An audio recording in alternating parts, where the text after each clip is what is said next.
देखो, बात में यहाँ तक कि हम लोग जो है बायोलॉजी में एक इम्पॉर्टेंट टॉपिक इसमें हम लोग डिस्कस कर रहे हैं, जिसका नाम है evolution, organic evolution.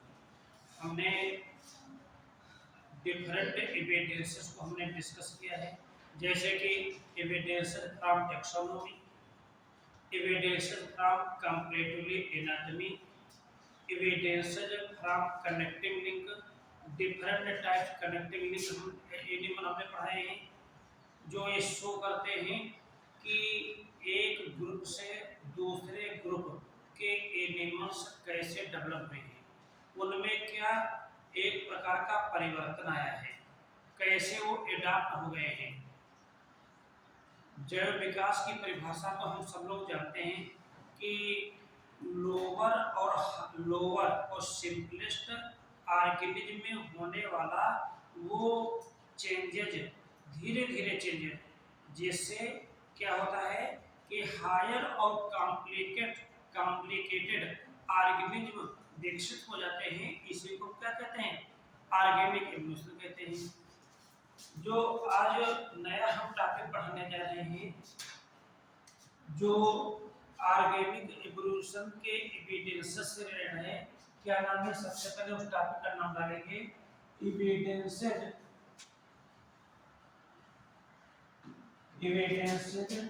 From vestigial organs.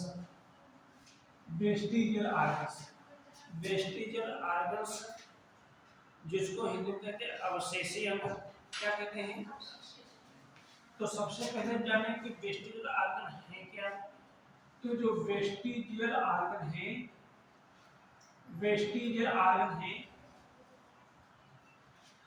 ये क्या है? यानी फंक्शनलेस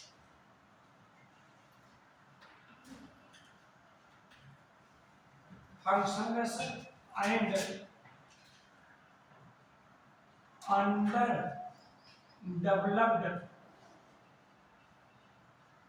ऑर्गन्स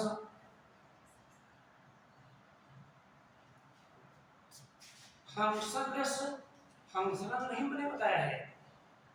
फंक्शनलेस और अंडर डेवलप्ड जो ऑर्गन है हमारे बॉडी के अंदर, हमारे ही बॉडी में नहीं, अदर भी एनिमल्स में, यहाँ तक कि कुछ प्लांट में ऑर्गन तो हैं भाई।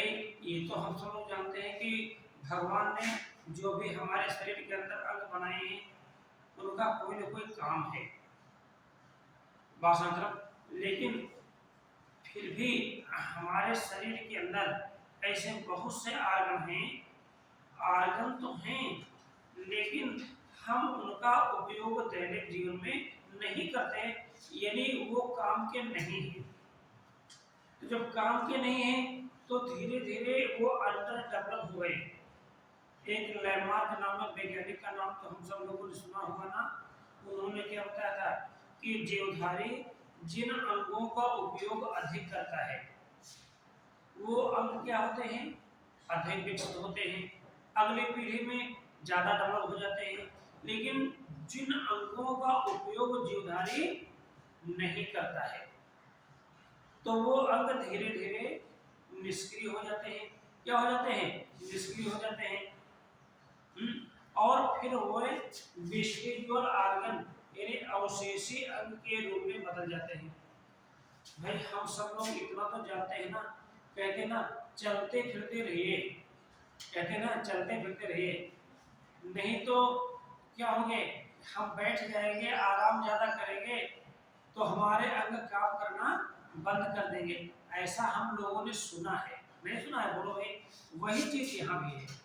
हमारे शरीर में ऐसे बहुत से अंग हैं, अंग तो हैं लेकिन वो काम नहीं करते हैं, यानी फंक्शनल हैं। तो अब वो पूर्ण विकसित भी नहीं है, अंडर डेवलप है।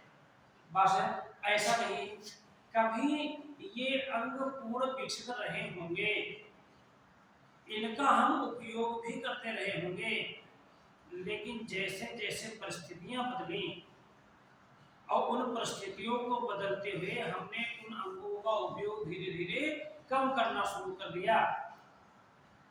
तो क्या होता है ना, ये अंग धीरे धीरे निष्क्रिय हो गए। क्या हो गए? निष्क्रिय हो गए। और अवशेषी अंग यानी वेस्टिजुअल आर्गन्स के फॉर्म में क्या हो गए? कन्वर्ट हो गए। अब ये जो वेस्टिजुअल आर्गन्स हैं ये ह्यूमन में भी बहुत सारे हैं। कुछ के एग्जाम्पल में बताऊंगा जो एग्जाम में पूछे जाते हैं, कुछ अदर भी एनिमल में भी है। तो सबसे पहले यदि first vestigial vestigial organ in human, human में कौन है?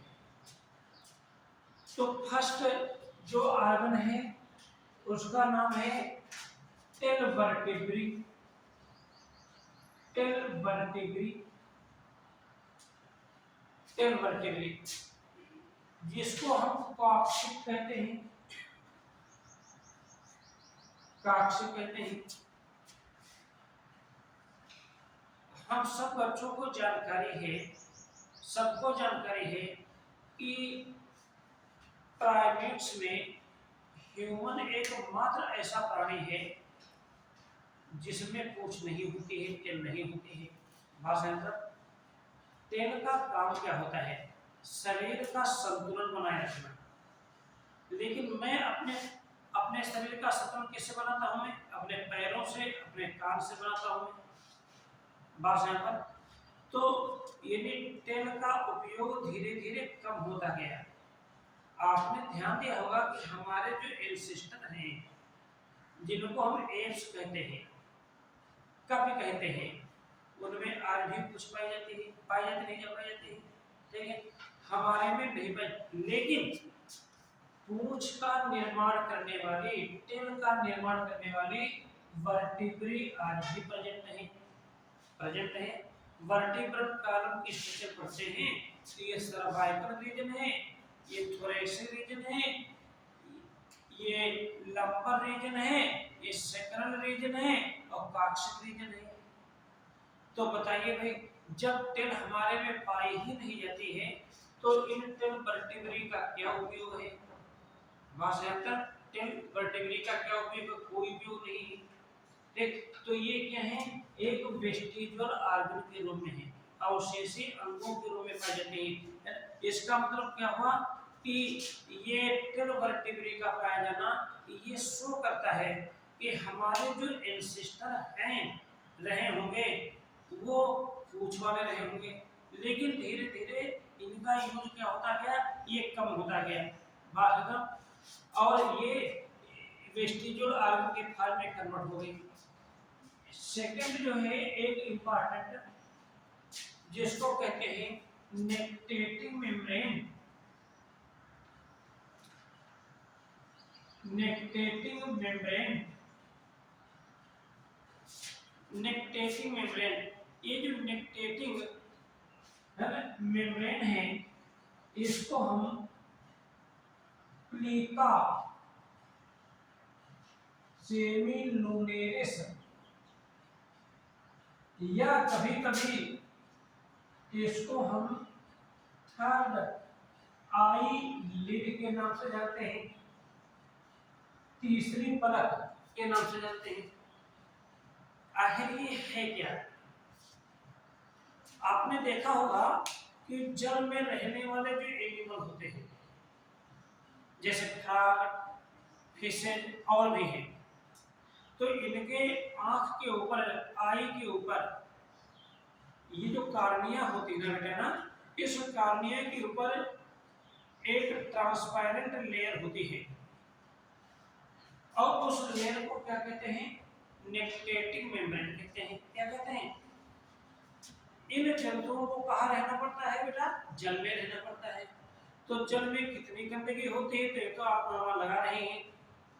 तो ये जल का में जो पूरा कचरा जो है ये माइक्रोब्स कहीं आई के अंदर न चले जाए।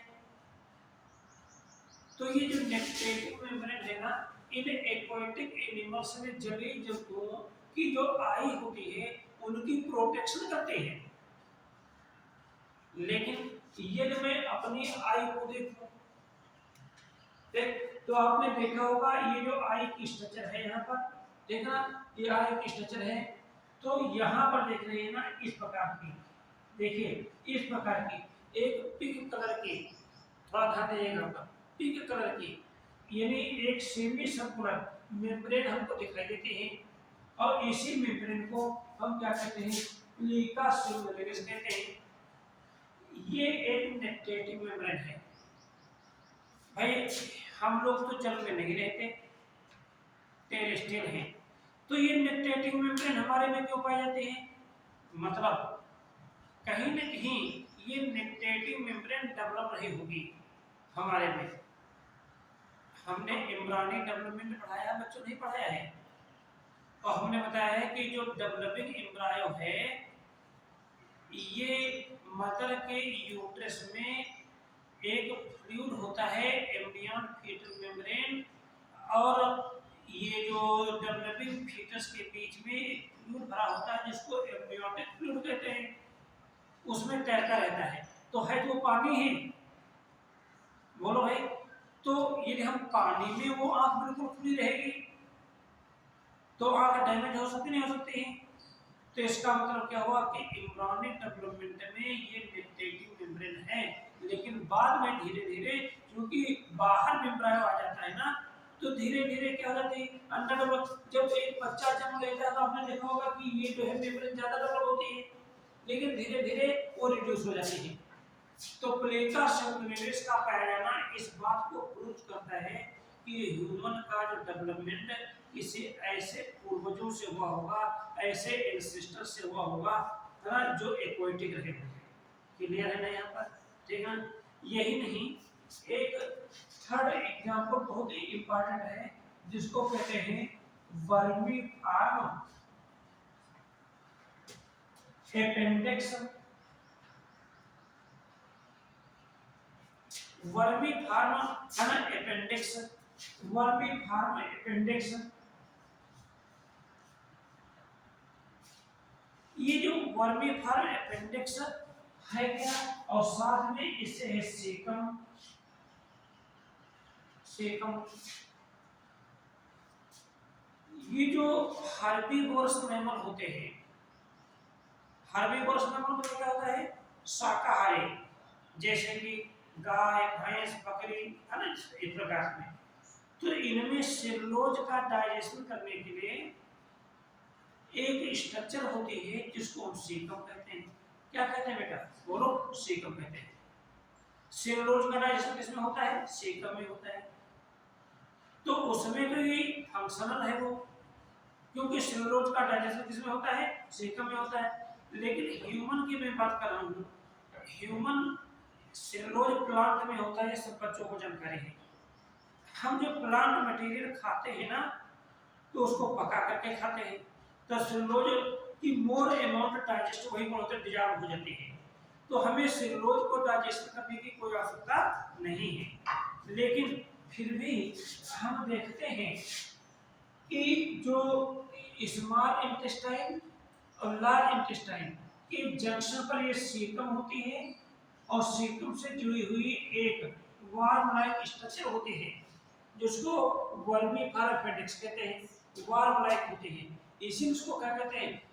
अब हम यानी वर्मी फार्म अपेंडिक्स का पाया जाना ह्यूमन में ये शो करता है कि हम सभी का डेवलपमेंट किसी शाकाहारी जंतु से हुआ होगा जो जंगलों में रहा करते थे, बात मतलब कच्चे फलों सब्जियों को खाया करते थे, सेलुलोज का डाइजेशन होता है। लेकिन जैसे जैसे ह्यूमन का डेवलपमेंट हुआ, अग्नि का आविष्कार हुआ, समझ रहे ना, और मनुष्य फलों सब्जियों इनको पका करके खाने लगा, सेलुलोज का यूज धीरे धीरे कम होता गया, जिससे ये ऑर्गन्स भी धीरे धीरे अंडर डेवलप हो गया, यानी फंक्शनलेस हो गया, और एक टेस्टिकुलर फॉर्म में बदल गया। बात समझ आ गई यहाँ पर, ठीक है। यही नहीं, हमारे ईयर में ध्यान दिए, यहाँ पर ईयर में एक मसल्स होती है जिसको कहते हैं auricular, auricular muscles of year, pinna, articular muscles. ये जो आर्टिकुलर मसल्स होती हैं, आर्टिकुलर मसल्स होती हैं, ये क्या होती हैं? Articular muscles. ध्यान दें यहाँ पर, ये जो ईयर है ना बेटा, यहाँ पर आपने देखा होगा कि जो शाकाहारी जंतु होते हैं, हर्बीवोरस, जैसे एग्जाम्पल गोट है, बुफेलो है, काऊ है, एलिफेंट है। ध्यान देना यहाँ पर, इनके जो ईयर होते हैं ना, ये वाले ईयर ना हिलते डुलते रहते हैं, नहीं डुलते रहते हैं? बोलो भाई, हिलते डुलते रहते हैं। क्यों? ये हिलने डुलने का काम ये कौन करता है? ये आर्टिकुलर मसल्स करते हैं। ये हिलने डुलने का काम कौन करता है? आर्टिकुलर मसल्स करते हैं। मनुष्य में ये ईयर पिन्ना हिलता डुलता नहीं है, हिलता डुलता है, लेकिन फिर भी ये मसल्स प्रेजेंट है। क्या है? फिर भी ये मसल्स क्या हैं? ये प्रेजेंट हैं। बात समझाएं यहाँ पर। यदि यदि हम प्रैक्टिस करें तो आपने देखा होगा कुछ पर्सन ऐसे होते हैं अपने ईयर को हिला डुला सकते हैं, लेकिन 99% पर्सन में ये एबिलिटी नहीं होती है। क्यों? क्योंकि ये मसल्स तो हैं। अब हिला डुल क्यों होते हैं? क्योंकि उन्हें प्रैक्टिस की, तो मसल्स वो एक्टिवेट है वो, लेकिन हमने तो उसकी प्रैक्टिस नहीं की। तो ऐसी कंडीशन में मसल्स तो हैं, है ना, लेकिन वो इनएक्टिव फॉर्म में है। तो ये क्या हो गई? एक प्रकार की वेस्टिजुअल ऑर्गन हो गए। क्या हो गए?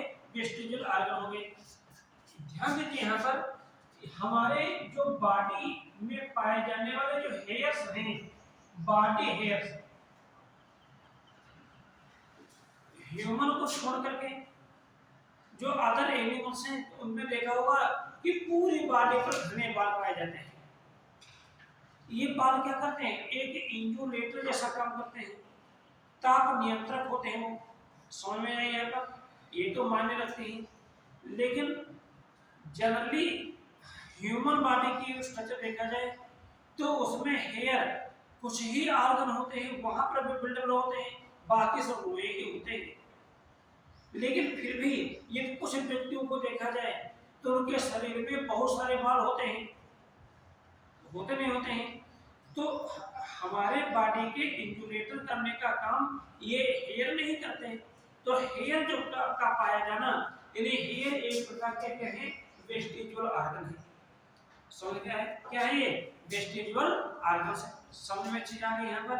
यानी कहने मतलब क्या हुआ कि हमारे पूर्वज ऐसे रहे होंगे, है ना, जो जंगलों में रहा करते थे। ध्यान है, आप देखते हैं कि कपि वगैरह बानर और बंदर ने कपियों को देखा होगा, उनके शरीर पर पूरे बाल होते नहीं होते हैं यहाँ पर, ठीक है? तो यदि ये जो बॉडी हेयर्स हैं, ये भी क्या है? ये हमारे ह्यूमन बीइंग के वेस्टिजुअल ऑर्गन्स हैं। यही नहीं, बहुत सारे, जैसे एक टीथ होता है जिसका नाम है ना, विजडम टीथ, इसको हम थर्ड मोलर कहते हैं।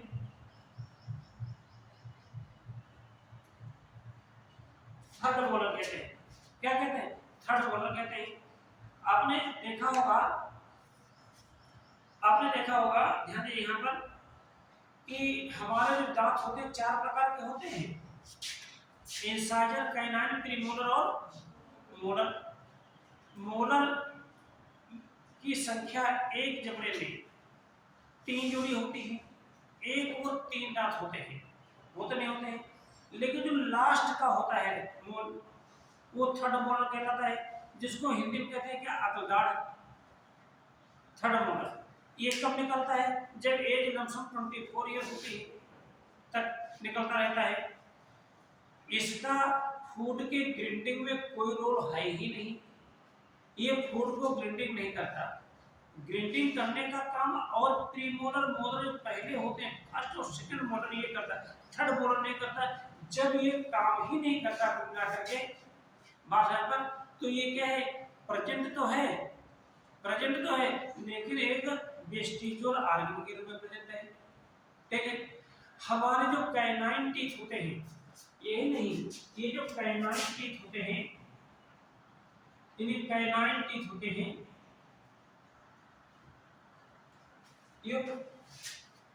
ध्यान दीजिएगा, कैनाइन टीथ, ये जो कार्निवोरस मैमल्स होते हैं आपने देखा होगा, टाइगर है ना, लायन और भी इसी कैटेगरी के, उनमें ये जो कैनाइन टीथ होता है ना, ये बहुत लंबा होता है, नुकीला होता है, लेकिन बाहर निकला रहता है। ये मीट इन फ्लेश को टेयरिंग करने का काम करता है, नोचने का काम करता है। चीज सुना है पर यदि इन जो कार्निवोरस मैमल्स हैं उनमें ये जो कैनाइन टीथ लंबा नुकीला होता है, सब बच्चे जानते हैं। चाहे वो डॉग ले लीजिए या कैट ले लीजिए या टाइगर ले लीजिए या वुल्फ ले लीजिए, इन सभी में जितने भी कार्निवोरस हैं, क्योंकि ये टीथ उनमें बहुत ही इंपॉर्टेंट है। टीथ ना हो तो मांस को नोच नहीं पाएंगे, टेयर नहीं कर पाएंगे। हम लोगों में क्या होता है, ये टीथ प्रेजेंट है, टीथ प्रेजेंट है, हल्का सा नुकीला है। ये इंसाइडर टीथ के जो साइड में जो टीथ होगा, जैसे ये इंसाइडर टीथ है बेटा ना, ये देखो इंसाइडर टीथ है यहाँ पर, ये चार है, और ये जो टीथ होगा ये क्या है, ये कैनाइन टीथ है, हल्का सा नुकीला है यहाँ पर। भाई हम लोग मांस खाते हैं तो पका करके खाते हैं, कच्चा मांस तो खाते नहीं। ऐसा नहीं कि मनुष्य मांस नहीं खाता है, मांस पका करके खाता है। तो जो पका के तो उसको मांस को नोचने की आवश्यकता नहीं है, ठीक है। लेकिन ये टीथ प्रेजेंट है, ये टीथ इस बात को गवाही देता है, ये प्रमाण देता है कहीं हमारे पूर्वज मांसाहारी रहे होंगे, बात मतलब टोटल मांसाहारी रहे होंगे, जंगलों में रहा करते थे। आपने देखा होगा, हिस्ट्री पढ़ी है, इसमें कोई बताने की कोई बात नहीं है यहाँ पर, ठीक है। यही नहीं, जो मैमेरी ग्लैंड होती है, मैमेरी ग्लैंड जो होती है, इन मेल पर्सन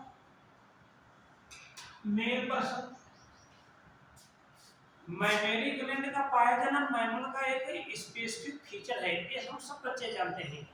लेकिन इतना भी जानते हैं कि जो मैमेरी ग्लैंड फीमेल में होती है ना, ये चाइल्ड के लिए नर्सिंग का काम करती है, यानी मिल्क फीडिंग कराते हैं। लेकिन ये मैमेरी ग्लैंड में फीमेल भी नहीं होती, मेल में भी होती है, बहुत ही नहीं होती है, लेकिन मेल में का कोई फंक्शन नहीं होता है। तो जो फंक्शन नहीं है फिर भी प्रेजेंट है, तो इसका मतलब क्या हुआ, ये एक वेस्टिजुअल ऑर्गन है। ह्यूमन में ऐसे ना जाने कितने जो हैं ये वेस्टिजुअल ऑर्गन पाए जाते हैं, जो एग्जाम में क्वेश्चन पूछे जाते हैं। इजी क्वेश्चन है, फिर भी स्टूडेंट उनको सॉल्व नहीं कर पाते हैं, तो आसानी से सॉल्व किया जा सकता है। ये जो वेस्टिजुअल ऑर्गन्स है ह्यूमन में तो है ही है, लेकिन कुछ अदर एनिमल्स में भी देखे गए हैं।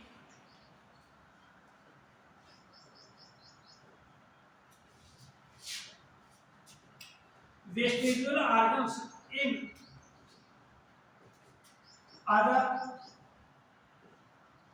other mammals, other animals,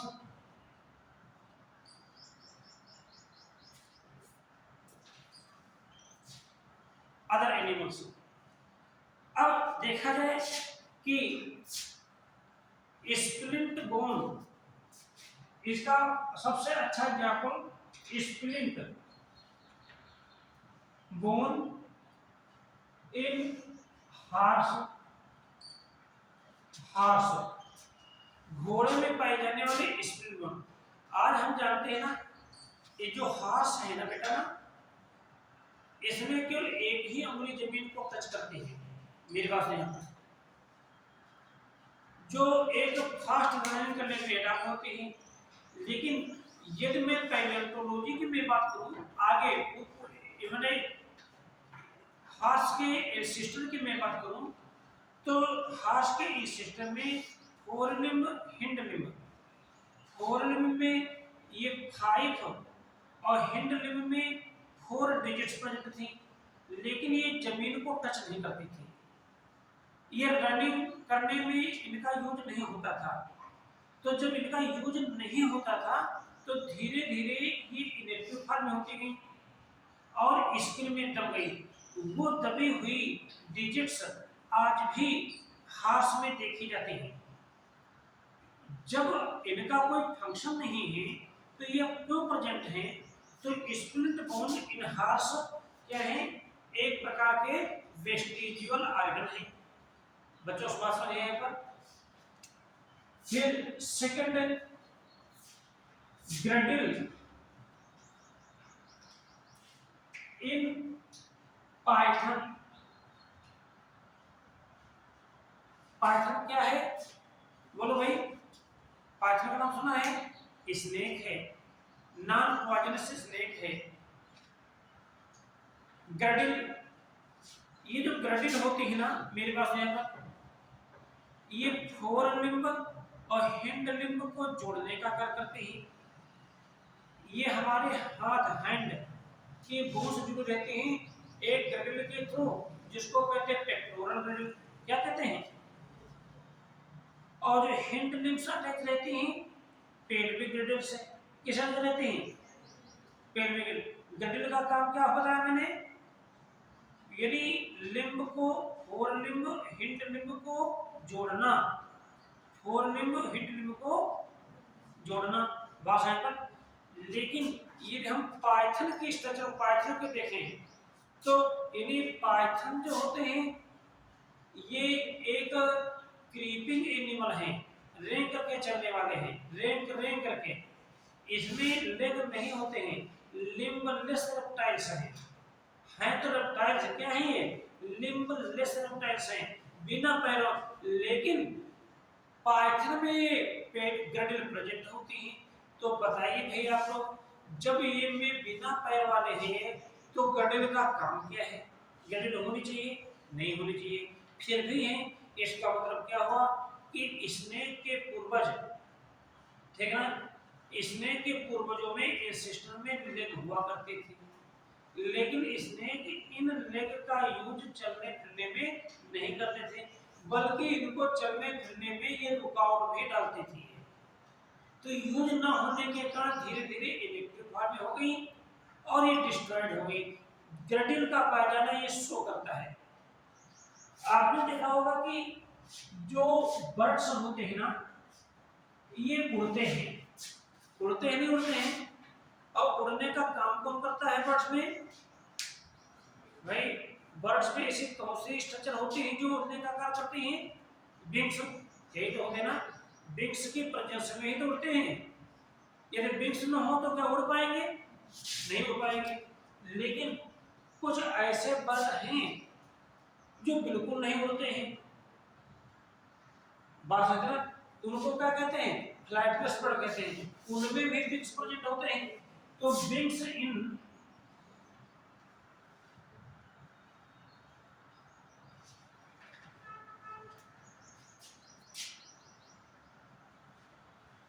flightless birds. अब देखो होगा स्ट्रोथियो, जिसको हम ऑस्ट्रिच कहते हैं, कीवी, बासागर, कैसोवरी, पेंगुइन, रिया, ये सब क्या है, ना उड़ने वाले पक्षी हैं। बात यहाँ पर टोटो समझ लो नाम बताए। स्ट्रोथियो मतलब जिसका क्या नाम है, ऑस्ट्रिच, एमू, रिया, कैसोवेरी, ये सब क्या है, फ्लाइट। ऐसा नहीं है, इनमें विंग्स हैं, विंग्स होने के बावजूद भी ये उड़ नहीं पाते हैं, भाषा उड़ नहीं पाते हैं, ठीक। तो इसका मतलब ये हुआ कि विंग्स तो हैं, इसका मतलब इनके एंसेस्टर कभी ना कभी उड़ते रहे होंगे, बोलो भाई उड़ते रहे होंगे। लेकिन जब इवोल्यूशन हुआ, इनके बॉडी में चेंजेज आया, तो इनकी बॉडी जो है धीरे धीरे बहुत हैवी हो गई। कैसी हो गई, हैवी हो गई, बॉडी कैसी हो गई, हैवी, बहुत भारी हो गई, ठीक। उड़ने के लिए विंग्स ही आवश्यक नहीं है, बॉडी का भी तो हल्का होना आवश्यक है, बोलो भाई, है ना। तो इनका वेट जब बढ़ता गया धीरे धीरे, तो इन्होंने फ्लाइट करना धीरे धीरे ऑटोमेटिक क्या कर दिया, कम कर दिया, और धीरे धीरे फ्लाइट बिल्कुल बंद ही हो गई। तो विंग्स का पाया जाना, ठीक है, ये क्या है, ये नहीं, इनमें एक वेस्टिजुअल ऑर्गन है। तो हम सबको वेस्टिजुअल ऑर्गन के बारे में जानकारी होगी, ये क्या होते हैं, ये ऑर्गेनिक इवोल्यूशन को कैसे प्रूव करते हैं कि ऑर्गेनिक इवोल्यूशन हुआ है। ठीक है,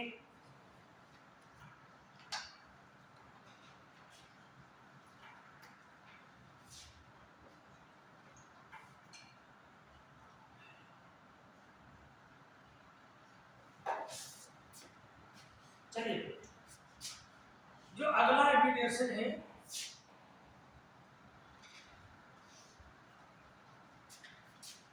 एविडेंस फ्रॉम एम्ब्रायोलॉजी।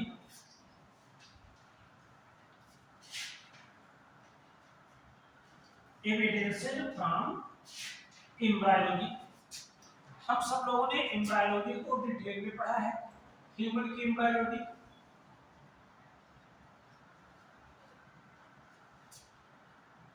एम्ब्रायोलॉजी ठीक है ना। एम्ब्रायोलॉजी मतलब क्या हुआ? एम्ब्रायोलॉजी मींस क्या हुआ बेटा?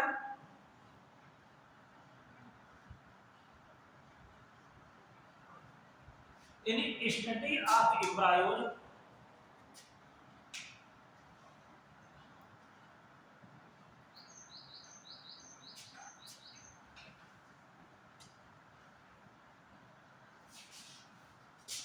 और इसी से रिलेटेड एक टर्म्स है जिसको कहते हैं डेवलपमेंटल बायोलॉजी।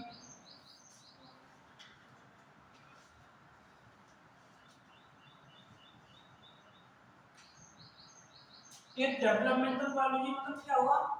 यानी study of development of embryo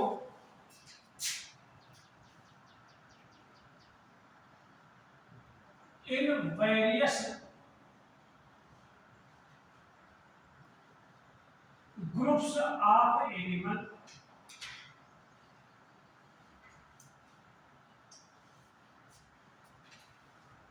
ये जो एम्ब्रायोलॉजी है ना,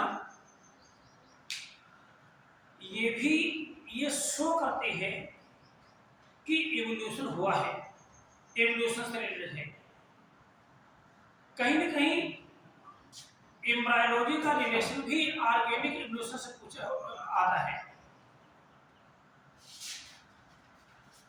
एम्ब्रायोलॉजी ध्यान दें यहाँ पर से रिलेटेड कुछ इंपॉर्टेंट पॉइंट होंगे, उन पॉइंट के बेस पर हम डिस्कस करने का प्रयास करेंगे कि जो ऑर्गेनिक इवोल्यूशन है, इस यानी ऑर्गेनिक इवोल्यूशन है, ये भी रिलेटेड है किससे? एम्ब्रायोलॉजी से। तो फर्स्ट यदि हम देखें कि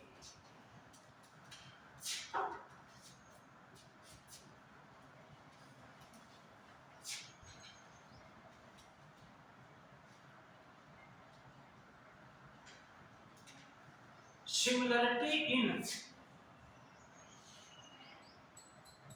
early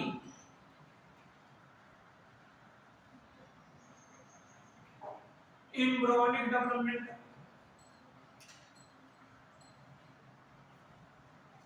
similarity in early embryonic development of triploblastic.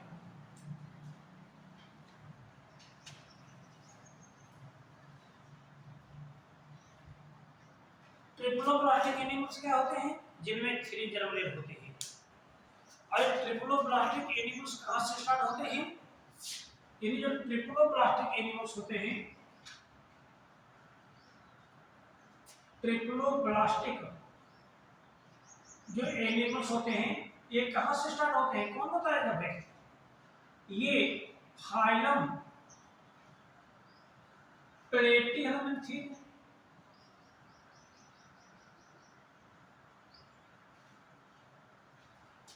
से लेकर के एक क्लास मैमेलिया तक,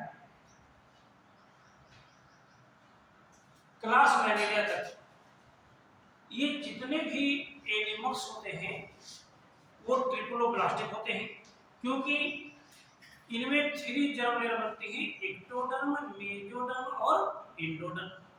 इतना सब जानकारी है।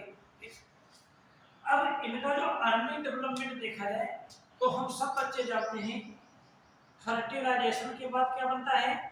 बोलो, फर्टिलाइजेशन के बाद क्या बनता है? हमने ह्यूमन एम्ब्रियो बनाया है, क्या बनता है? जायगोट बनता है, जायगोट बनता है। ये जायगोट को हम क्या कहते हैं? फर्टिलाइज्ड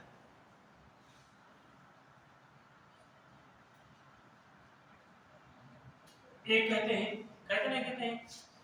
जब इस जायगोट का क्लीवेज होता है, क्लीवेज होता है, तो क्या बनता है? मॉर्ला बनता है। यही तो बताया था, क्या बनता है? मॉर्ला बनता है। और मॉर्ला से क्या बनता है? बोलो भाई, क्या बनता है? ब्लास्टुला बनता है, या ब्लास्टोसिस्ट बनता है। और ब्लास्टुला से क्या बनता है? गैस्ट्रुला बनता है, गैस्ट्रुला बनता है। और इस गैस्ट्रुला से एक थ्री जर्म लेयर बनती है। और ये थ्री जर्म लेयर कौन कौन से होती हैं? अभी बताया था। पहली जर्म लेयर का नाम है एक्टोडर्म, दूसरी क्या है? मेसोडर्म। सो हम ही को बोलना पड़ता है, आप लोग उससे आगे आते हैं। और थर्ड क्या है? एंडोडर्म।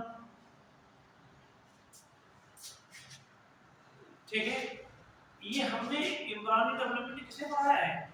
ह्यूमन में पढ़ा नहीं पढ़ा है? यही इम्ब्रायोनिक डेवलपमेंट, ध्यान देंगे, यही इम्ब्रायोनिक डेवलपमेंट ह्यूमन में ही नहीं, जितने भी ट्रिप्लोप्लास्टिक एनिमल्स हैं सभी में एक ही जैसा होता है। फर्टिलाइज्ड एग्स का क्लीवेज एक जैसा होता है, मार्ला बनता है। ठीक, मार्ला से क्या बनता है? ब्लास्टुला बनता है। जितने भी ट्रिप्लोप्लास्टिक एनिमल्स हैं सभी में। और मार्ला, मार्ला से क्या बनता है? ब्लास्टुला बन जाता है। ब्लास्टुला एक सिंगल लेयर्ड स्ट्रक्चर के फॉर्म में है, और फिर ये डबल लेयर्ड गैस्ट्रुला में कन्वर्ट हो जाता है। क्या हो जाता है? डबल लेयर्ड गैस्ट्रुला में कन्वर्ट हो जाता है। और ये गैस्ट्रुला से ये थ्री जर्म लेयर, तो इतनी प्रोसेस जो है ये सभी में एक ही जैसी होती है। हम यूं कह सकते हैं, मेरी बात को जरा ध्यान सुनिए, हम ये कह सकते हैं कि जो अर्ली इम्ब्रायोनिक डेवलपमेंट है, जितने भी ट्रिप्लोब्लास्टिक एनिमल्स हैं सभी में एक जैसा है। एक जैसा है नहीं है, बोलो है नहीं? ऐसा लगता है कि जितने भी ट्रिप्लोब्लास्टिक एनिमल्स हैं इनका डेवलपमेंट एक ही पूर्वज ने कॉमन एंसेस्टर से ही हुआ है, ये कहने मतलब हुआ। बस ठीक है ना?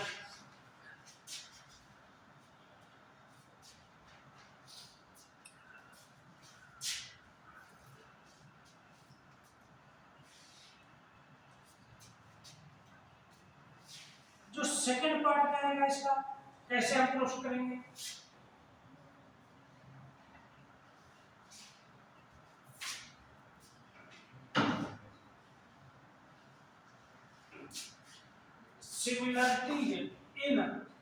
Similarity in vertebrates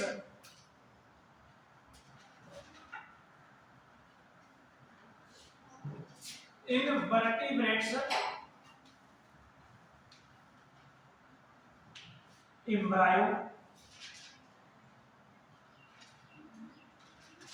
vertebrates embryo।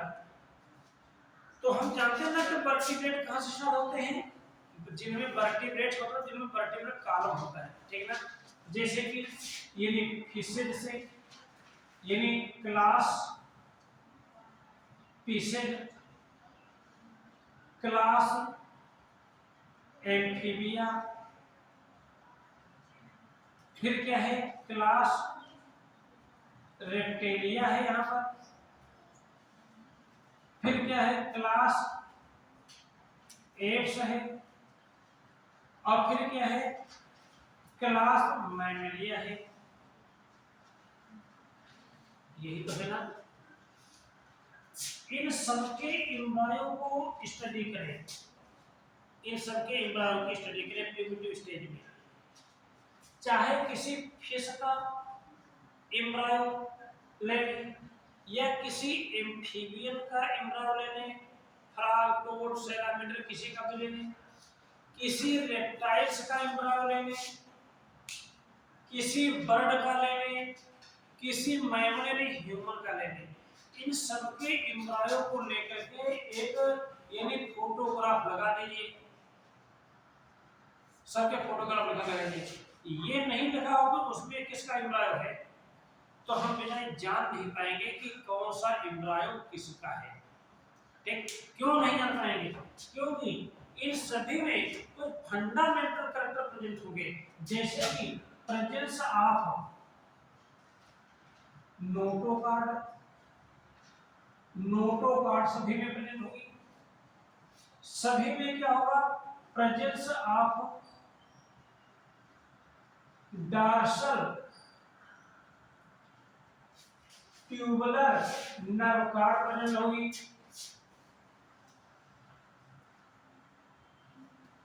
सभी में प्रेजेंस ऑफ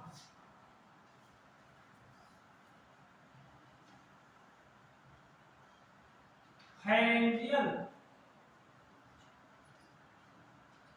गिर्स स्लिट,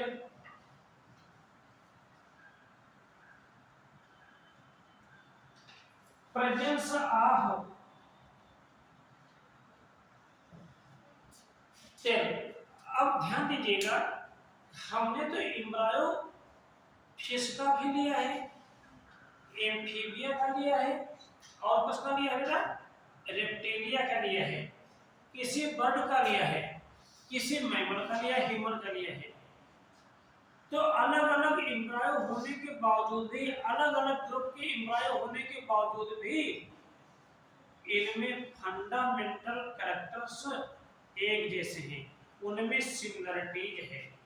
सभी के एम्ब्रायो में नोटोकार्ड प्रेजेंट होती है, सभी में डार्सल ट्यूबुलर नर्व कार्ड होती है, सभी में फेरेंजियल ग्रिस्टल के थ्रू रेस्पिरेशन होता है, सभी में टिल प्रेजेंट होते हैं। ऐसा लगता है कि ह्यूमन सहित जितने भी वर्टिब्रेट्स होते हैं उनका डेवलपमेंट है ना, उनका डेवलपमेंट फिश जैसे इंसिस्टर, फिश जैसे, क्योंकि फिश का एम्ब्रायो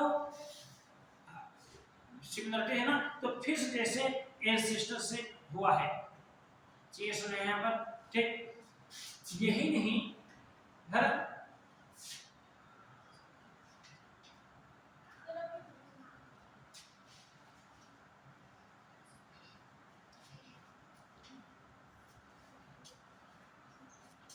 कोई प्रॉब्लम तो नहीं आ रही समझने में?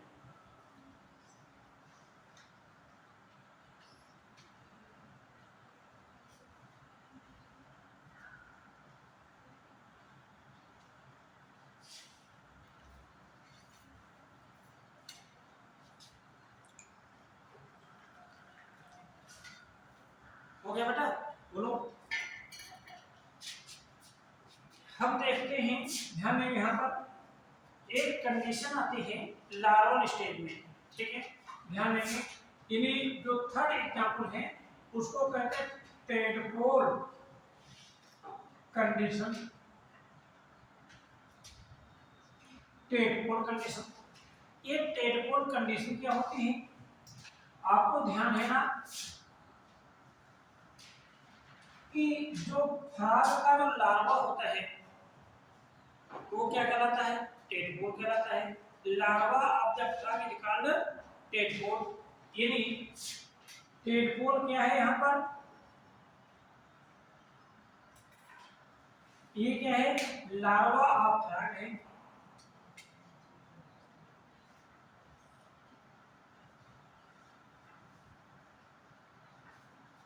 ठीक, ये जो टेडपोल की जो मॉर्फोलॉजी होती है, ये मॉर्फोलॉजी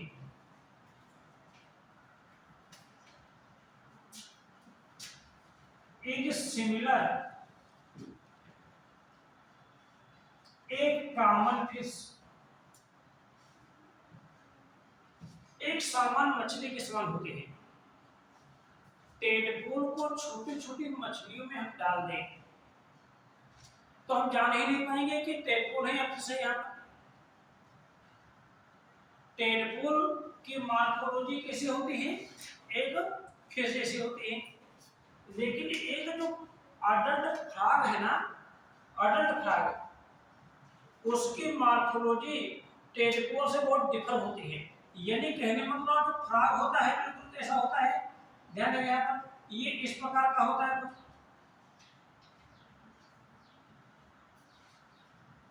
बात सुने यहाँ पर, टेडपोल होता है एक फिश जैसा होता है, क्लियर है यहाँ पर। टेडपोल कैसा होता है, फिश जैसा होता है। और ये कैसा होता है, ये टेडपोल इज टोटली एक्वाटिक।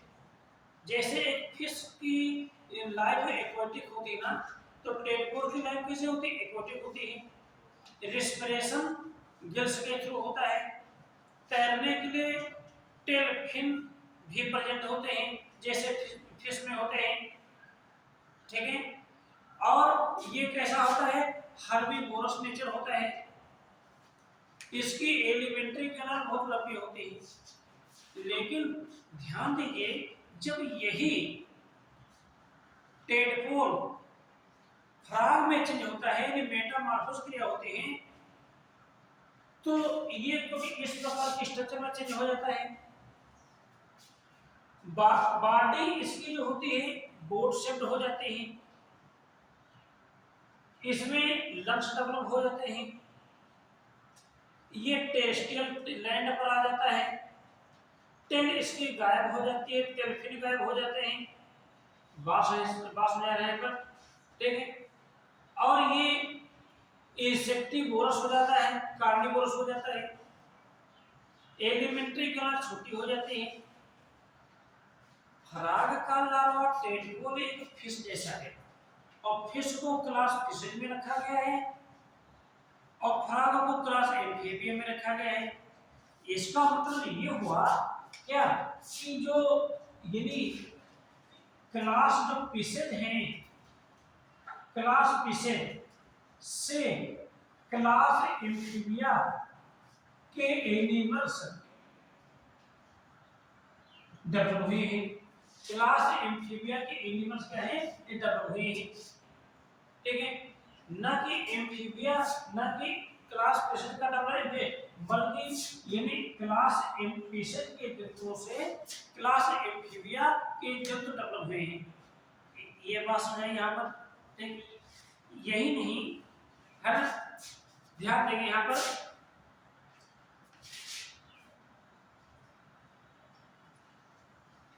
कुछ लार्वा अदर है, common larva of invertebrates and vertebrates.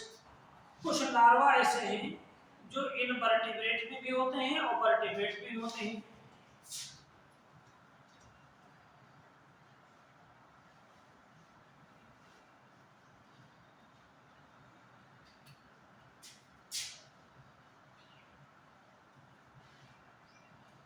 Invertebrates में भी होते हैं और वर्टिब्रेट्स में भी होते हैं। अब जैसे मान लेते हैं एक लार्वा है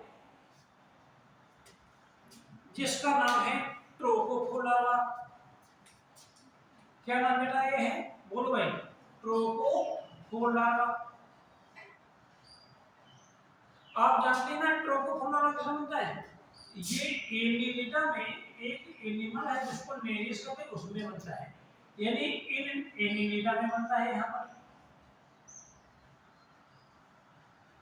एनिलिडा बनता है, लेकिन ये जो लार्वा होता है ये फाइलम मोलस्का के एनिमल्स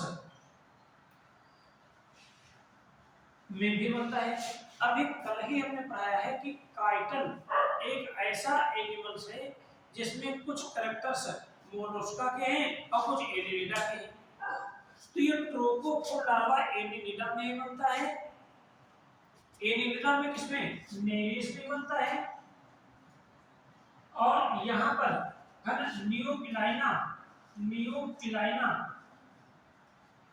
है ना, नियोपिलाइना इसमें भी बनता है, काइटन नियोपिलाइना दोनों बनता है। बस यहाँ पर तो इसका मतलब क्या हुआ कि इन दोनों के लार्वा में सिमिलरिटी है, नहीं है, बोलो सिमिलरिटी है। इसका मतलब हुआ कि ये दोनों प्रकार के जो एनिमल्स हैं एक कॉमन एंसेस्टर से डेवलप हुए होंगे। एक लार्वा है जिसका नाम है एमोसिट लार्वा,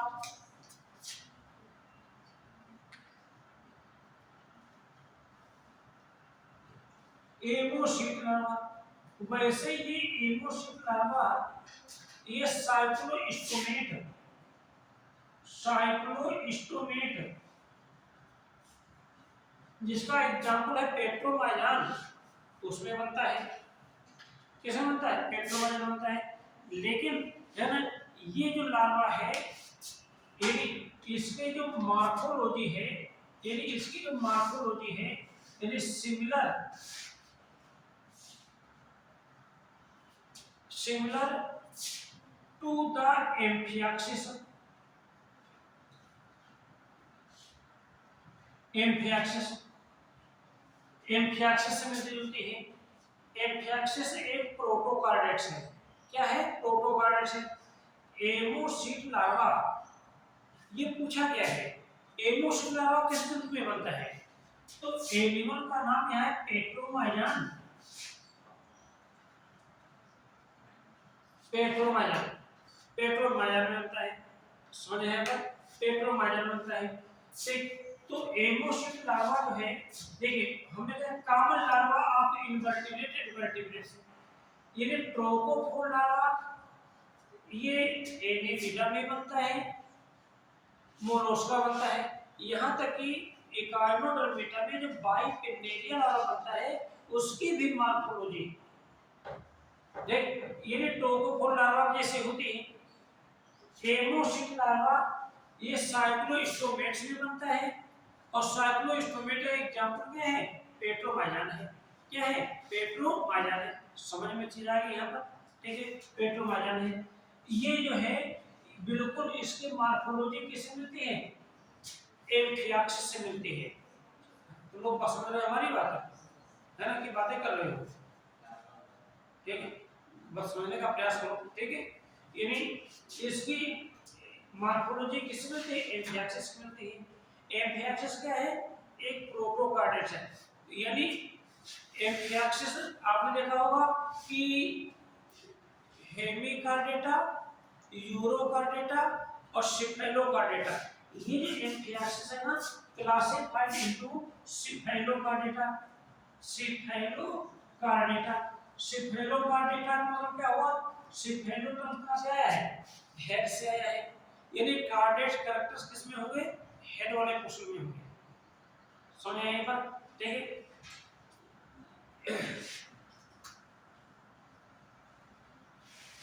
हमारे बॉडी के जो डिफरेंट ऑर्गन है ना बेटा ना, इनका डेवलपमेंट भी एम्ब्रायोलॉजी को शो करता है, एम्ब्रायोलॉजी को शो करता है। अब जैसे मान लेते हैं कि पहले मैं हेडिंग डाल दे रहा हूं, development, development of organs, development of organs.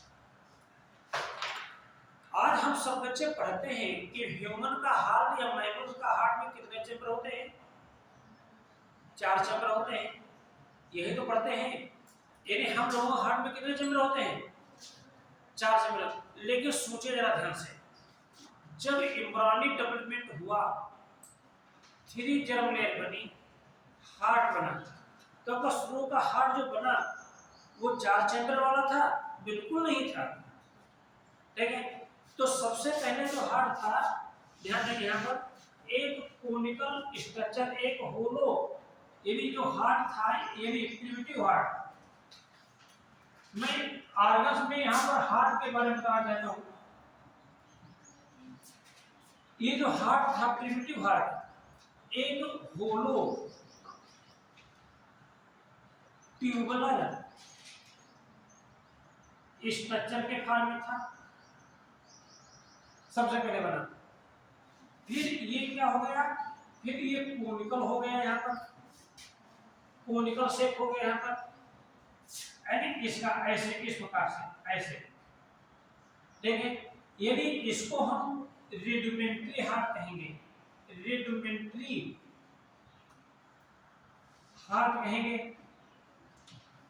अब ये जो हार्ट होगा फिर ये 2 चैम्बर हार्ट बन जाएगा, टू चैम्बर हार्ट बन जाएगा, टू चैम्बर हार्ट बन जाएगा। तो टू चैम्बर हार्ट जो होता है ना, यदि ये फिश में होता है, ये फिशेज में होता है, मछलियों में पाया जाता है, ठीक है। और फिर जैसे जैसे टाइम बढ़ेगा ना, तो आर्गन का डेवलपमेंट होगा। और ये टू चैम्बर हार्ट जो होगा कुछ समय बाद यदि थ्री चैम्बर हार्ट में चेंज हो जाएगा,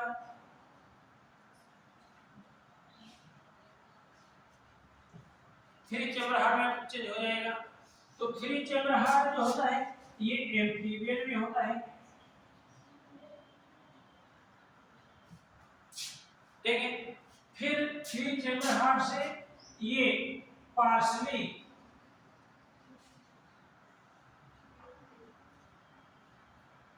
फोर चैम्बर हार्ट में कम हो जाएगा।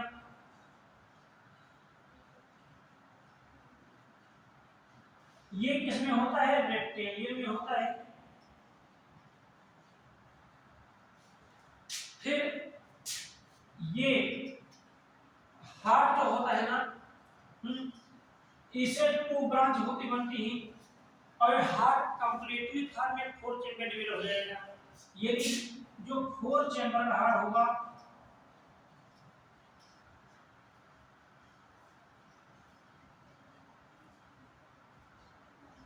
ये जो फोर चैम्बर हार्ट होगा,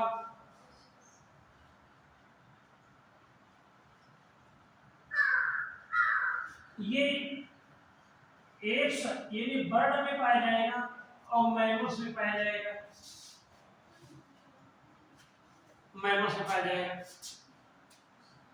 तो हम यहाँ पर देख रहे हैं कि आर्गन्स का डेवलपमेंट भी कहीं ना कहीं इवोल्यूशन से है, लग नहीं रहा है। ह्यूमन कार्ड शुरू में फोर चैम्बर नहीं हुआ, कोई भी आर्गन उसी प्रकार का नहीं हुआ जैसे हम इसको देख रहे हैं डेवलपमेंट।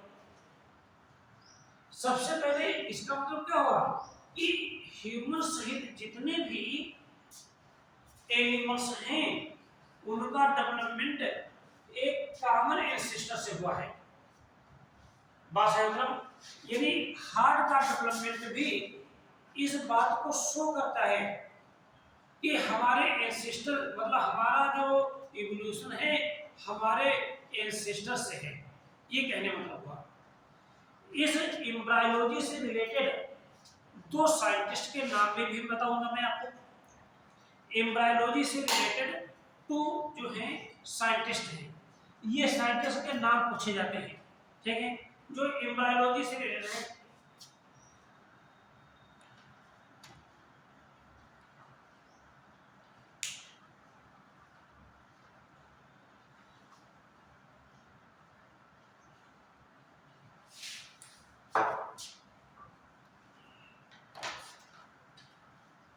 यानी दो थ्योरी हैं और उनसे रिलेटेड साइंटिस्ट हैं, ये पूछे जाते हैं।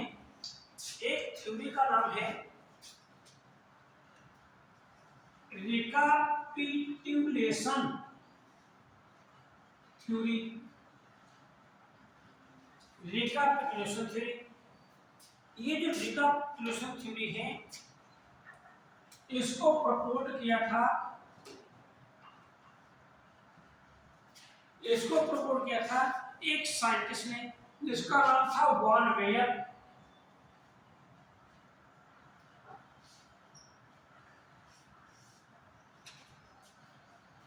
जिसको प्रपोज किया था वॉन वेयर नामक साइंटिस्ट ने, ठीक ना। लेकिन बाद में इस थ्योरी को दूसरा नाम दिया biogenetic law, biogenetic law.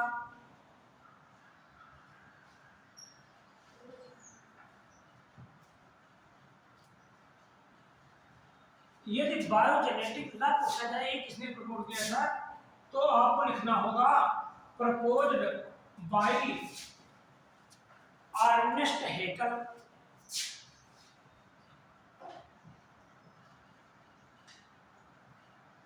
Ernest Haeckel ने प्रपोज किया था। तो आपसे पूछे, ठीक है, यानी रिकापिट्युलेशन थ्योरी के साइंस ने प्रपोज किया था वॉन वेयर ने, लेकिन बाद में इसी थ्योरी को, थ्योरी यही है कोई थ्योरी अलग नहीं है। इसी थ्योरी को आर्नल्ड हेगल ने बायोजेनेटिक लॉ के नाम से जाना। ये थ्योरी एक्सप्लेन क्या करती है? ये थ्योरी क्या एक्सप्लेन करती है कि embryonic development of any animal और human being is related from their ancestor. किसी भी एनिमल का एम्ब्रियोनिक डेवलपमेंट उनके एंसेस्टर से है। कहने मतलब क्या हुआ कि किसी भी एनिमल्स का एम्ब्रियोनिक डेवलपमेंट उन सभी स्टेजेस को क्रॉस करता आता है जिनसे उनके पूर्वज क्रॉस कर चुके होते हैं। बात समझ आए? पर हमने क्या बताया कि किसी भी एनिमल्स, बात ह्यूमन की बात आ रही है ना, यानी किसी भी एनिमल्स का एम्ब्रियोनिक डेवलपमेंट उन जितने स्टेजेस हैं उन स्टेजेस को क्रॉस करता है जिनसे उनके एंसेस्टर क्रॉस हो चुके होते हैं। क्लियर हो गई यहाँ पर बात हमारी? ठीक, इसको हम एक शब्द के रूप में जानते हैं, उसको कहते हैं क्या? ऑन्टोगोनी।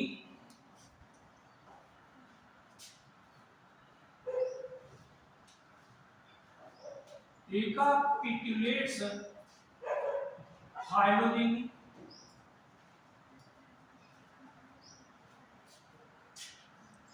ऑन्टोगोनी है ना, ऑन्टोगोनी रिकापिटुलेट्स फाइलोजेनी। बात यानी इसको एक शॉर्ट फॉर्म लिखते हैं। यानी कहने मतलब हुआ कि किसी भी एनिमल्स का एम्ब्रियोनिक डेवलपमेंट उन जितने स्टेजेस हैं उन स्टेजेस को क्रॉस करता हुआ आता है जिनसे उनके एंसेस्टर क्रॉस कर चुके होते हैं। जैसे कि मैंने अभी हार्ट के बारे में बताया, ह्यूमन का हार्ट सबसे पहले फिश जैसा दिखाई देता है, फिर एम्फीबियस से दिखाई देता है, फिर रेप्टाइल्स दिखाई देता है, फिर लास्ट में मैमल्स फोर्थ चैम्बर में डिवाइड हो जाता है। यानी हार्ट का डेवलपमेंट भी उन समस्त स्टेजेस को क्रॉस करता हुआ आता है जिनसे उनके एंसेस्टर क्रॉस कर चुके होते हैं। क्लियर होगा यहाँ पर? ठीक है, तो ये था एम्ब्रायोलॉजी के बारे में जो प्रूफ करता है ऑर्गेनिक इवोल्यूशन से रिलेटेड है। कंफ्यूजन है नहीं, हमको लगता है कोई कंफ्यूजन नहीं होगा, बहुत ही सिस्टमैटिक तरीके से पढ़ाया गया है। बोलो समझाया नहीं है? ठीक, थोड़ा सा हम पढ़ेंगे एक पॉइंट के बेस पर और भी कांसेप्ट क्लियर होता जाएगा। ठीक, अच्छा, नेक्स्ट जो एविडेंस है जिसको कहते हैं evidence from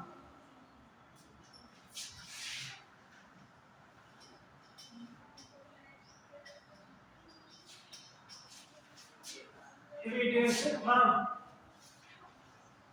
physiology,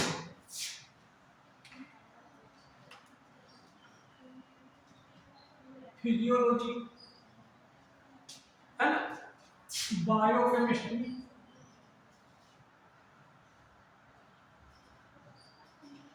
and cytology,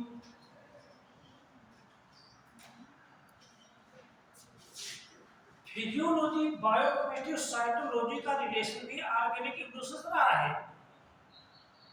हम बाकायदा एग्जाम्पल के थ्रू हम दिखाएंगे, यानी सबका डेवलपमेंट एक ही जैसे पूर्वजों से एंसेस्टर से हुआ है। जो फिजियोलॉजी, बायोकेमिस्ट्री ये दिखाती है। यदि हम देखें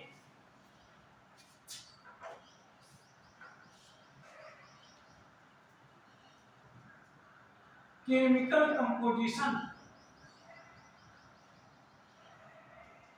ऑफ प्रोटोप्लाज्म,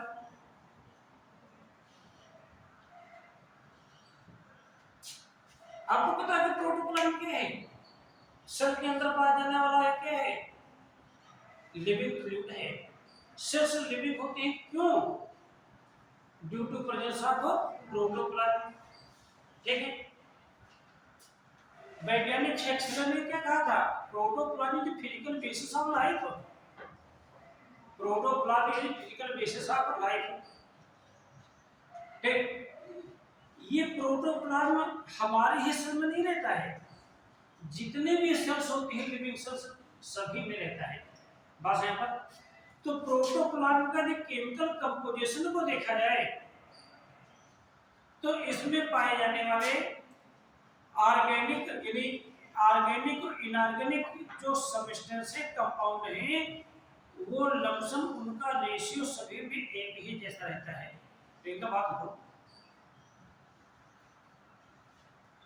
हमने क्या कहा यदि विभिन्न कैटेगरी के जंतुओं के प्रोटोप्लाज्म सेल्स के अंदर प्रोटोप्लाज्म को देखा जाए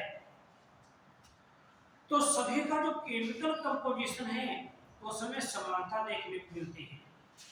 सभी में कार्बोहाइड्रेट का परसेंट कितना है, प्रोटीन का परसेंट कितना है, फैट्स का परसेंट कितना, लमसम थोड़ा बहुत डिफरेंस हुआ लेकिन इसमें क्या है सिमिलरिटीज है। ऐसा लगता है कि ह्यूमन सहित जितने भी एनिमल्स हैं उनका डेवलपमेंट कॉमन कंपोजिशन वाले प्रोटोप्लाज्म वाले सेल से हुआ है। क्लियर है? यहाँ पर कॉमन प्रोटोप्लाज्म वाले सेल से हुआ है। यदि हम देखें कि सिमिलरिटीज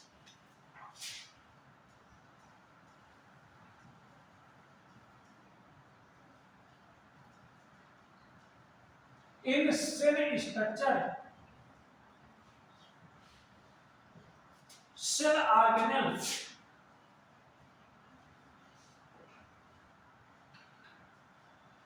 सेल ऑर्गेनेल के अंदर पाए जाने वाले जो ऑर्गेनल्स हैं, ठीक है, एंड सेल डिवीजन,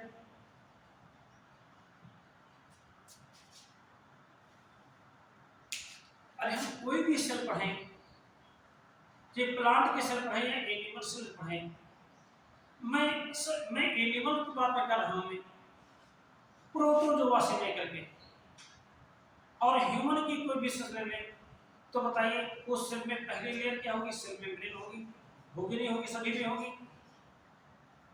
सभी के अंदर साइटोप्लाज्म होगा, सभी के अंदर न्यूक्लियस होगा, सभी के अंदर माइटोकॉन्ड्रिया होंगी, सब होगा नहीं हुई, सब एक ही जैसा काम करेंगे। ऐसा तो होता है कि हमारे में माइटोकॉन्ड्रिया दूसरा काम करे, किसी दूसरे एनिमल में माइटोकॉन्ड्रिया दूसरा काम करे, ऐसा नहीं हो सकता है।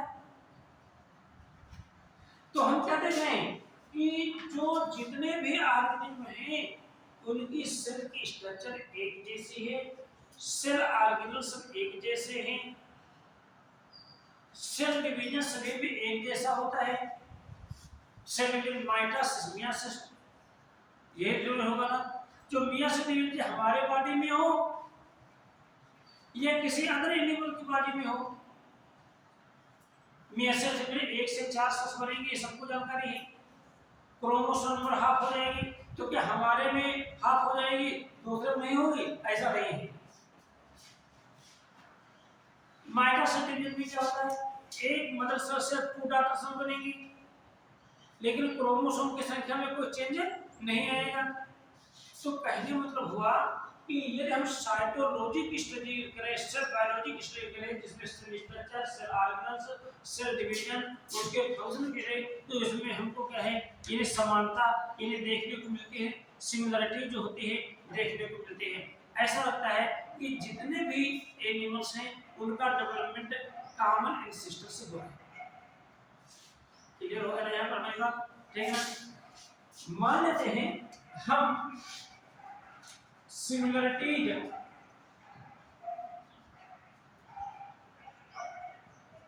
इन एंजाइम, मैं एंजाइम्स की मैं बात करूं तो मैं यहाँ पर 2 एंजाइम बताता हूं। यहाँ पर एक एंजाइम है ट्रिप्सिन और दूसरा एंजाइम है एमाइलेज। ये ट्रिप्सिन एक प्रोटीन डाइजेस्टिव एंजाइम है,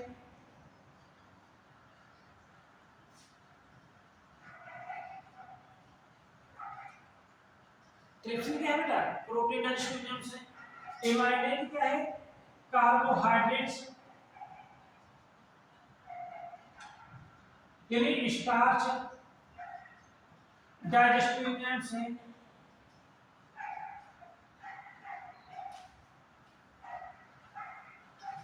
स्टार्च डाइजेस्टिव एंजाइम से। क्लियर हो गया यहाँ पर? ठीक है। ट्रिप्सिन एक प्रोटीन डाइजेस्टिव एंजाइम से, एमाइलेज एक स्टार्च। ये एंजाइम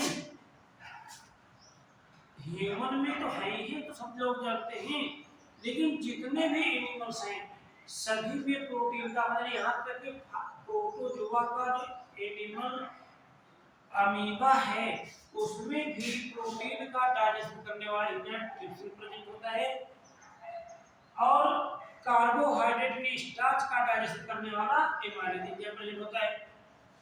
समझ रहे हैं आप?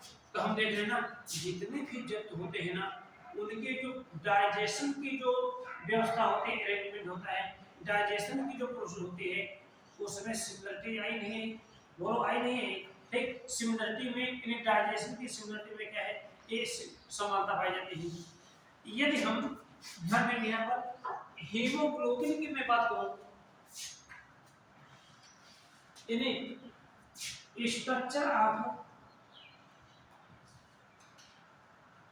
हीमोग्लोबिन, हीमोग्लोबिन हीमोग्लोबिन हम जानते क्या है, एक आयरन कंटेनिंग कॉन्जुगेटेड प्रोटीन है, एक आयरन कंटेनिंग प्रोटीन है, एक ऑक्सीजन कैरियर है। ये ऑक्सीजन का ट्रांसपोर्ट करते हैं। ऑक्सीजन जो जाती है हमारे बॉडी की हर एक सेल्स में किस फॉर्म में जाती है, हीमोग्लोबिन, हीमोग्लोबिन के फॉर्म में जाती है। ऑक्सीजन हीमोग्लोबिन से मिलकर के ऑक्सी हीमोग्लोबिन बनाती है। ठीक है, ऑक्सीजन का ट्रांसपोर्ट ऑक्सी हीमोग्लोबिन के फॉर्म में होता है। यदि हम विभिन्न जंतुओं की आरबीसी से हीमोग्लोबिन को निकालें, हीमोग्लोबिन कहाँ पर जाता है, आरबीसी पर जाता है, हीमोग्लोबिन को निकालें और उनको क्रिस्टल बनाए उनके, तो उन क्रिस्टल में क्या होती है, समानता होती है। यदि हीमोग्लोबिन जितने भी एनिमल्स होते हैं, ह्यूमन ही नहीं जितने भी एनिमल्स होते हैं सभी में एक ही काम करता है, वो करता है ऑक्सीजन का ट्रांसपोर्ट करना, ऑक्सीजन कैरियर के फॉर्म में काम करता है। तो बताइए ऑक्सीजन के कैरियर के में, ऑक्सीजन कैरियर ट्रांसपोर्ट में सिमिलरिटी पाई जाती नहीं पाई जाती? जितने भी वर्टिब्रेट्स हैं यदि उनके ब्लड के स्ट्रक्चर को देखा जाए, यदि structure of blood in vertebrates, vertebrates बस मतलब वर्टिब्रेट्स, तो ब्लड की स्ट्रक्चर हम सब बच्चों को भली भांति जानकारी है। वर्टिब्रेट्स ब्लड में दो पार्ट होते हैं, ब्लड प्लाज्मा और ब्लड कार्पूसलेस। ब्लड कार्पूसलेस, ब्लड प्लाज्मा और ब्लड कार्पूसलेस, ये दो पार्ट होते हैं। समय में चाहिए यहाँ पर, ठीक है। ब्लड कार्पूसलेस ये 3 टाइप्स होते हैं, ये भी सबको जानकारी है। रेड ब्लड कार्पूसलेस, व्हाइट ब्लड कार्पूसलेस यानी एरिथ्रोसाइट्स, ल्यूकोसाइट्स और थ्रोम्बोसाइट्स से ब्लड प्लेटलेट्स की गणना पर। तो ये स्ट्रक्चर ह्यूमन ब्लड में नहीं पाई जाती है, फिशेज के ब्लड में वो होती है, होती नहीं होती? बताइए भाई। एम्फीबियन के ब्लड में होती है, रेप्टाइल्स, एप्स सभी में होती है। तो कहने मतलब हुआ कि ब्लड की जो स्ट्रक्चर है यानी सिमिलरिटी जो होती है, ब्लड की जो स्ट्रक्चर है उसमें सिमिलरिटी है नहीं। इसका मतलब क्या हुआ कि जितने भी वर्टिब्रेट्स हैं उनका डेवलपमेंट एक कॉमन एंसेस्टर से हुआ है। हम तो इवोल्यूशन पढ़ रहे हैं ना कि कैसे इवोल्यूशन हो रहा है, यहाँ पर इवोल्यूशन से रिलेटेड चीजें पढ़ा रहे हैं यहाँ पर, ठीक है। यही नहीं, ये जो हार्मोन्स होते हैं सिमिलरिटीज,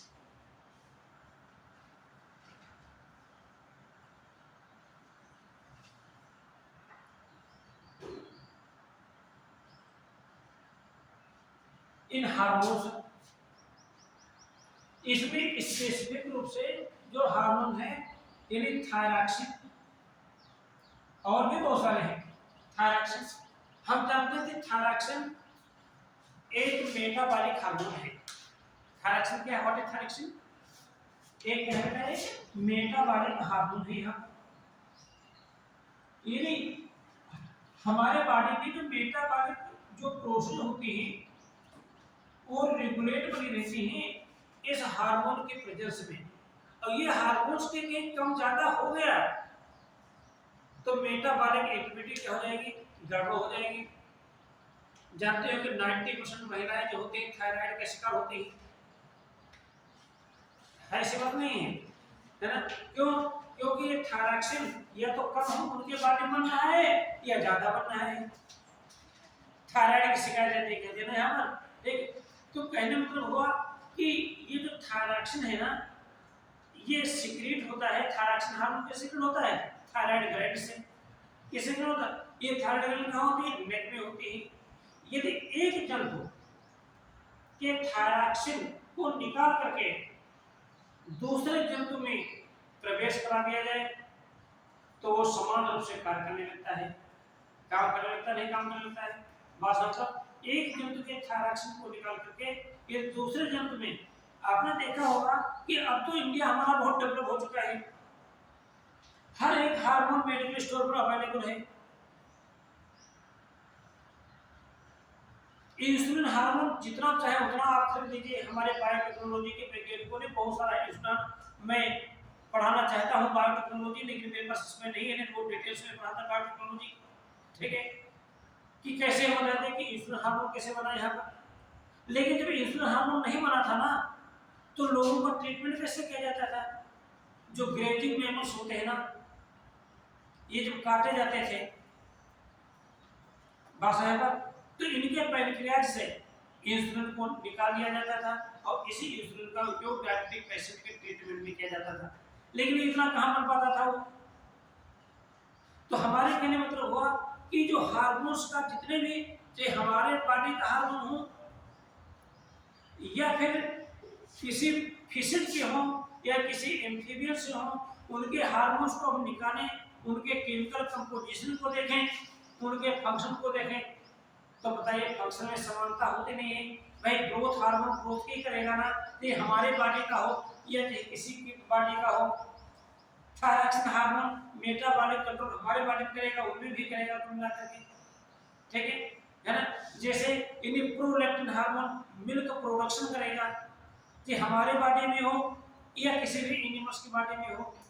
तो कहीं ना कहीं इसका रिलेशन कहाँ से आ रहा है? इवोल्यूशन से आ रहा है।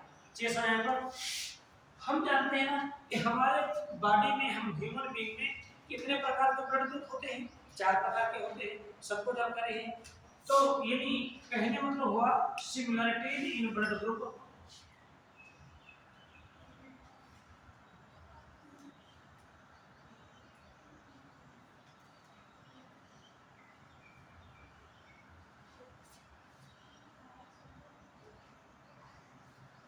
आज हम जानते हैं ना कि 4 प्रकार के ब्लड ग्रुप होते हैं, ए बी और ओ। ये जो एड्स होते हैं ना बेटा ना, एड्स इसमें ए और बी दोनों ब्लड ग्रुप होते हैं। हमारे में भी ए बी ब्लड ग्रुप होते हैं, नहीं होते हैं? और एड्स में भी होते हैं। बात है पर एड्स में भी होते हैं। मंकीज में यानी ए और बी ये ब्लड ग्रुप एब्सेंट होते हैं। हमने बताया था कि ब्लड ग्रुप ए और बी से ही ब्लड ग्रुप ओ का निर्माण हुआ है और ए बी का भी निर्माण हुआ है। हमने क्या बताया था? एक फादर का ब्लड ग्रुप ए है, मदर का ब्लड ग्रुप बी है, तो उनके बच्चों में चारों प्रकार के ब्लड ग्रुप हो सकते हैं। तो इसका मतलब क्या हुआ कि एड्स में ए और बी दोनों ब्लड ग्रुप हैं। तो हमारा जो डेवलपमेंट है, हमारा जो विकास है, यानी ह्यूमन बीइंग का जो विकास है, ये किससे हुआ है? एड्स से हुआ है, ना कि मंकी से हुआ है। यानी हमारे जो एंसेस्टर हैं वो क्या है? एड्स हैं, है ना? एड्स मंकी अलग अलग होते हैं। एड्स है ना जो होते हैं ये दोनों पैरों पर खड़े होकर चलते हैं, लेकिन थोड़ा सा झुक करके चलते हैं। क्लियर है यहाँ पर? ठीक है। लेकिन जो मंकी जो होते हैं ये चारों पैरों पर से चलते हैं। बात है पर चारों पैरों चलते हैं। डिफरेंस है और बहुत सारे डिफरेंस हैं। एक से एक प्रकार के मनुष्य होते हैं, लेकिन जंगल में रहने वाले मनुष्य होते हैं। इनको हम बानर कहते हैं हिंदी में। क्या कहते हैं? मंकी को क्या कहते हैं? बंदर कहते हैं। बानर और बंदर दोनों में डिफरेंस है। बानर का मतलब हुआ वन में रहने वाले नर, वन में रहने वाले यानी मानव, मनुष्य एक प्रकार मानव ही होते हैं। जिस समय पर आपने देखा होगा रामायण का सीन देखा होगा, तो उसमें सेना ये लिखी बानरों की सेना, बंदरों की सेना नहीं लिखी हुई है। क्या लिखे हुए है? यानी ये वो एक प्रकार के कहते हैं मान मनुष्य ही थे कुल मिलाकर के। चीज समझाया यहाँ पर। यानी ये भी हमको यहाँ पर एक जानकारी प्राप्त हो गई कि यहाँ पर हमारा जो डेवलपमेंट से एक सेवा है, एक सेवा है, न कि जो है ये मन की सेवा है। ठीक है। हमने जब जेनेटिक कोड हमने पढ़ाया था, आप लोगों को ध्यान है? पढ़ा था, सब लोगों ने पढ़ाया था। तो हमने कहा था ये जेनेटिक कोड में क्या होते हैं? कोडान बनते हैं। क्या बनते हैं बेटा? कोडान बनते हैं। तो वही कोडान वायरस में भी बनते हैं। पहला हमने पढ़ बताया था, यदि कोडान आर यूनिवर्सल बता रहे हैं ना, यानी सिमिलरिटी इन कोडान।